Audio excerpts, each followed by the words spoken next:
Well, good morning. It's day 6 of our read through for the Bible of 2019.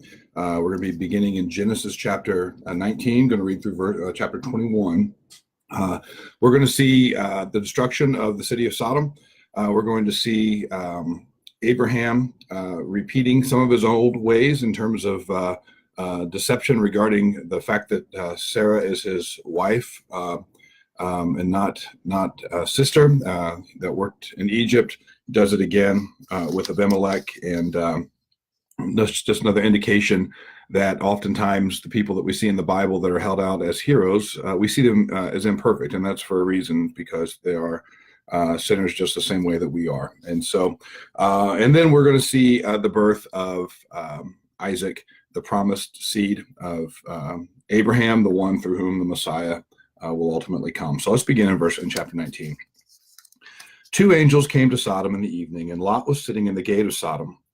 When Lot saw them, he rose to meet them and bowed himself with his face to the earth and said, "My lords, please turn aside to your servant's house and spend the night and wash your feet.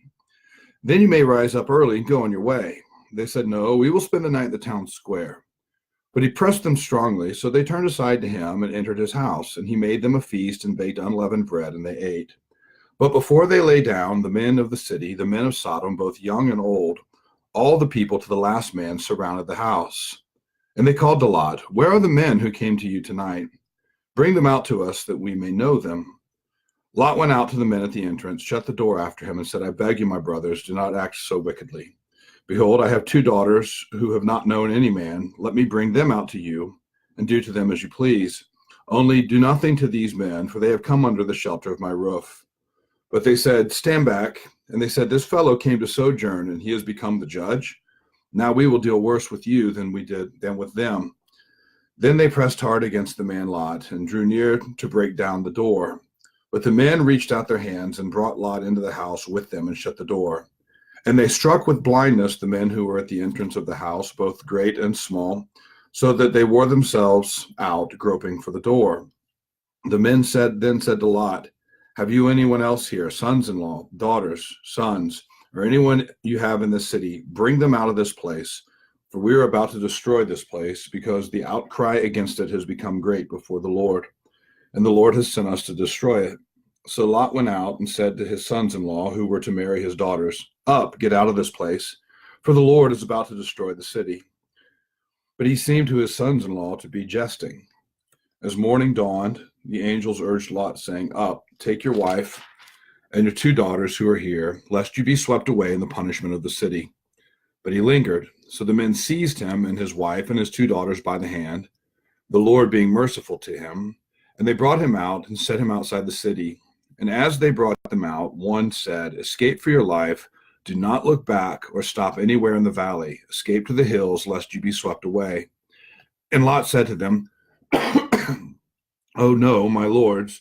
Behold, your servant has found favor in your sight, and you have shown me great kindness in saving my life, but I cannot escape to the hills, lest the disaster overtake me and I die. Behold, this city is near enough to flee to, and it's a little one. Let me escape there. Is it not a little one? And my life will be saved." He said to them, "Behold, I grant you this favor also, that I will not overthrow the city of which you have spoken. Escape there quickly, for I can do nothing till you arrive there." Therefore the name of the city was called Zoar. The sun had risen on the earth when Lot came to Zoar. Then the Lord rained on Sodom and Gomorrah sulfur and fire from the Lord out of heaven.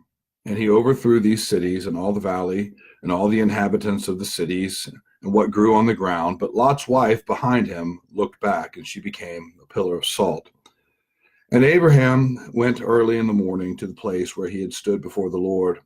And he looked down toward Sodom and Gomorrah and toward all the land of the valley. And he looked, and behold, the smoke of the land went up like the smoke of a furnace. So it was that when God destroyed the cities of the valley, God remembered Abraham and sent Lot out of the midst of the overthrow when he overthrew the cities in which he had lived. Now Lot went up to Zoar and lived in the hills with his 2 daughters, for he was afraid to live in Zoar. So he lived in a cave with his 2 daughters, and the firstborn said to the younger, "Our father is old, and there is not a man on earth to come into us after the manner of all the earth. Come, let us make our father drink wine, and we will lie with him, that we may preserve offspring for our father." So they made their father drink wine that night, and the firstborn went in and lay with her father. He did not know when she lay down or when she arose. The next day the firstborn said to the younger, Behold, I lay last night with my father. Let us make him drink wine tonight also. Then you go in and lie with him, that we may preserve offspring for our father. So they made their father drink wine that night also. And the younger arose and lay with him, and he did not know when she lay down or when she arose. Thus both of the daughters of Lot became pregnant by their father. The firstborn bore a son and called his name Moab.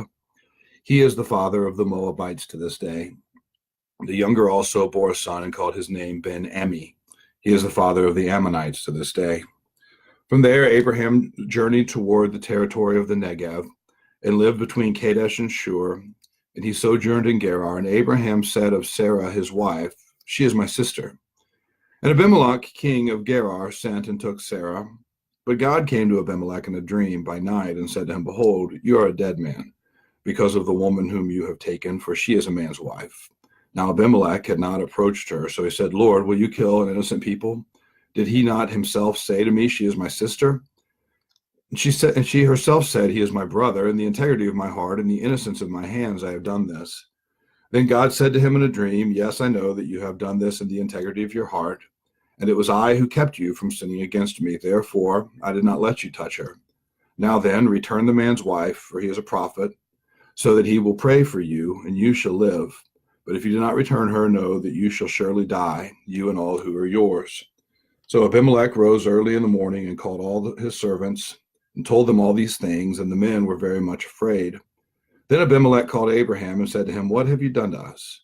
And how have I sinned against you, that you have brought on me and my kingdom a great sin? You have done to me things that ought not to be done. And Abimelech said to Abraham, What did you see that you did this thing? And Abraham said, I did it because I thought, there is no fear of God at all in this place, and they will kill me because of my wife. Besides, she is indeed my sister, the daughter of my father, not the daughter of my mother, and she became my wife. And when God caused me to wander from my father's house, I said to her, This is the kindness you must do to me. At every place to which we come, say of me, He is my brother. Then Abimelech took sheep and oxen, and male servants and female servants, and gave them to Abraham, and returned Sarah his wife to him. And Abimelech said, Behold, my land is before you. Dwell where it pleases you. To Sarah he said, Behold, I have given your brother 1,000 pieces of silver. It is a sign of your innocence in the eyes of all who are with you, and before everyone you are vindicated. Then Abraham prayed to God, and God healed Abimelech, and also healed his wife and female slaves, so that they bore children. For the Lord had closed all the wombs of the house of Abimelech because of Sarah, Abraham's wife. Chapter 21, the Lord visited Sarah as he had said, and the Lord did to Sarah as he had promised, and Sarah conceived and bore Abraham a son in his old age, at the time of which God had spoken to him. Abraham called the name of his son who was born to him, who Sarah bore him, Isaac. And Abraham circumcised his son Isaac when he was 8 days old, as God had commanded him. Abraham was 100 years old when his son Isaac was born to him. And Sarah said, God has made laughter for me. Everyone who hears will laugh over me. And she said, Who would have said to Abraham that Sarah would nurse children? Yet I have borne him a son in his old age. And the child grew and was weaned, and Abraham made a great feast on the day that Isaac was weaned. But Sarah saw that the son of Hagar, the Egyptian, whom she had borne to Abraham, laughing. So she said to Abraham, Cast out this slave woman with her son, for the son of this slave woman shall not be heir with my son Isaac. And the thing was very displeasing to Abraham on account of his son. But God said to Abraham, Do not be displeased because of the boy and because of your slave woman. Whatever Sarah says to you, do as she tells you. For through Isaac shall your offspring be named. And I will make a nation of the son of the slave woman also, because he is your offspring. So Abraham rose early in the morning and took bread and a skin of water and gave it to Hagar, putting it on her shoulder along with the child, and sent her away. And she departed and wandered in the wilderness of Beersheba. When the water in the skin was gone, she put the child under one of the bushes. Then she went and sat down opposite him a good way off, about the distance of a bow shot, for she said, Let me not look upon the death of the child. And as she sat opposite him, she lifted up her voice and wept. And God heard the voice of the boy, and the angel of God called out to Hagar from heaven and said to her, What troubles you, Hagar? Fear not, for God has heard the voice of the boy where he is. Up, Lift up the boy and hold him fast with your hand, for I will make him into a great nation." Then God opened her eyes, and she saw a well of water. And she went and filled the skin with water and gave the boy a drink. And God was with the boy, and he grew up. He lived in the wilderness and became an expert with the bow. He lived in the wilderness of Paran, and his mother took a wife for him from the land of Egypt. At that time, Abimelech and Phicol, the commander of his army, said to Abraham, "God is with you in all you do. Now, therefore, swear to me here by God that you will not deal falsely with me or with my descendants or with my posterity. But as I have dealt kindly with you, so you will deal with me and with the land where you have sojourned." And Abraham said to him, "I will swear." When Abraham reproved Abimelech about a well of water that Abimelech's servants had seized, Abimelech said, "I do not know who has done this thing. You did not tell me, and I have not heard of it until today." So Abraham took sheep and oxen and gave them to Abimelech, and the two men made a covenant. Abraham set 7 ewe lambs of the flock apart, and Abimelech said to Abraham, "What is the meaning of these 7 ewe lambs that you have set apart?" He said, "These 7 ewe lambs you will take from my hand, that this may be a witness for me that I dug this well." Therefore, that place was called Beersheba, because there before both of them swore an oath. So they made a covenant at Beersheba.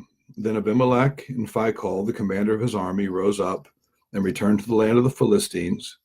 Abraham planted a tamarisk tree in Beersheba and called there on the name of the Lord, the everlasting God. And Abraham sojourned many days in the land of the Philistines. All right, so we see the story progressing. Abraham's certainly doesn't have legal title in the eyes of the people around him to this land, although he has equitable title in that God said he was going to give it to him.